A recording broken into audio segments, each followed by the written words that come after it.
All right, over to the association we go. Last night, all eyes were on Hollywood watching the rise specifically of the Lakers. Since trading for Luka Doncic on February 2nd, the Lakers have gone 10-2 and have jumped from 5th in the West to 2nd. This is the latest into the season. They have been top 2 in the standings since the 2019-20 season when they won their last title. We love to be joined by senior NBA writer Brian Windhorst. So last night, Luka had his best shooting performance since he arrived in LA. So what more can you tell us about Luka finally rounding into form? Well, Christine, if you go back to the beginning of the season, remember, Luka missed all of training camp with a calf injury. And when he came and started the year with the Mavericks, he had some rough shooting games for the first 7 or 8 games. And he shot a lot more with the Mavericks than he did with the Lakers. So he had the points, but he didn't shoot the ball great.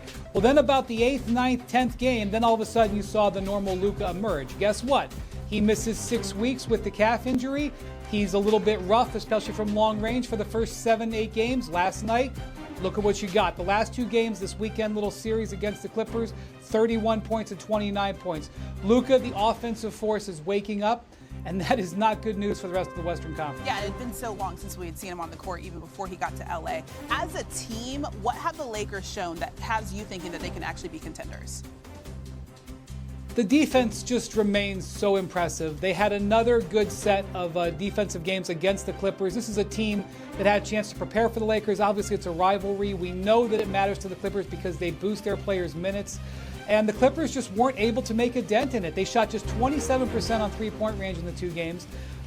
Even though Ivica Zubac had a really good game against the small interior on Friday, and Kawhi Leonard had his best offensive game of the season on Sunday, we still saw the Lakers really win the game at the defensive end. And that's without 2 starters playing. If they continue to play defense like this, they're going to stay in that number 2 seed. Yeah, there were a lot of questions when Luka got there. We thought it was going to be a little bit long-term, this new change, this new Laker actually working in LA. But then figuring out defense, that was the biggest question that we had for them. So we'll see what they're able to do moving forward. Wendy, thank you as always. We had breaking news. How that goes. Over to the association. You see it. After 17 points last night, LeBron sits just 1 point shy of 50,000. Since turning 40, LeBron's been averaging over 26 points and 8 assists per game. Both top 10 in the league. The Lakers are also 20-8 in that span, which is the 3rd best record in the association. With us now is sports betting analyst Tyler Fulgham and senior NBA writer Brian Windhorst. All right, Tyler, LeBron James, MVP, his 5th. Right. What can you tell us from a betting perspective about the possibility of that happening? From a betting perspective, the possibility, according to the sports books, is essentially 0% chance, Christine. He's not even listed at ESPN Bet as an option right now. In fact, there are only 5 players in the NBA that you can bet on at this moment. You see SGA as the big favorite with Nikola Jokic right behind him. And then there are 3 long shots in Giannis, Jason Tatum, and Towns. LeBron was last available to bet on January 1st. So after the new year, for his birthday, they took him out of this market altogether. So, Wendy, I don't know if any of your colleagues in the media that have a vote are starting to start a narrative about LeBron potentially being an MVP candidate, but right now, he's not even an option. The betting markets are saying it's a 0% chance. And those betting markets are right. I don't agree with Karl Anthony Towns even being the highest Nick on the board. I think Jalen Brunson would be there, but this is, as the odds have identified, this is a 2-player race. I do think if the Lakers finish very strongly and get the number 2 seed, you could see LeBron sneak on to 5th place on some ballots, but that may be 4th, but that's as high as he's going. But he finished in the top 5 of the MVP, 15 out of 16 years at one point. So I don't think he's too worried about it. Also, he's 40 years old. Yeah. He's an old man right now. He's not worried about that. He's trying to win another the 40 and over championship. MVP for the league. That'd be a good one. Okay, so we can't figure out about what J.J. Redick has been doing in LA in his first year. So what is the betting market saying about his chances to win Coach of the Year? Yeah, now unlike LeBron, okay, you're saying there's a chance with J.J. Redick. Now, it's not a big chance because there are 2 names that are dominating this market. First is Kenny Atkinson, who is almost an even bigger favorite than SGA as an MVP. However, since the Lakers started percolating as of late, more and more people are starting to wager on Redick. Take a look. When their win streak started, February 20th, he's gotten a quarter of all bets in this market and almost 20% of the money. Now, JB Bickerstaff has gotten more because Detroit's on a nice little heater of their own, and the expectations weren't as big for Detroit as they were for the Lakers, but people are starting to talk about it, and people are starting to actually bet it. His odds have fallen from 80-1 to now 50-1 in this market, or 60-1, I should say. So bottom line is, While there's no chance with LeBron, there's a very, very small chance with J.J. Redick, but at least there's a chance. Wendy, what do you think about that?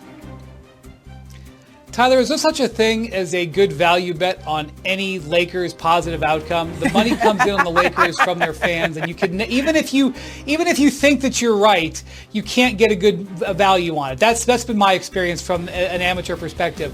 What JJ is doing a great job, and I think he is working his way onto the back end of some ballots in third spot. Kenny Atkinson with the Cavs are on pace to win 68 games. That's 20 more than they won last year. The Pistons are on pace to win 45 games, which would be 31 more than they won a year ago, and overcoming years of being in the bottom of the standings. So I think both J.B. Bickerstaff and Kenny Atkinson have excellent cases. J.J. Redick is doing a great job and will probably have a good chance to finish third at best going forward. Wendy may not be a bettor, but he knows what he's talking about. Oh, of course, Wendy knows what he's talking about. We'll see what the Lakers end up doing as well. Wendy, Tyler, thank you so much. Is your shoe still squeaking? No. A little bit. His shoe's been squeaking. Bit. All right.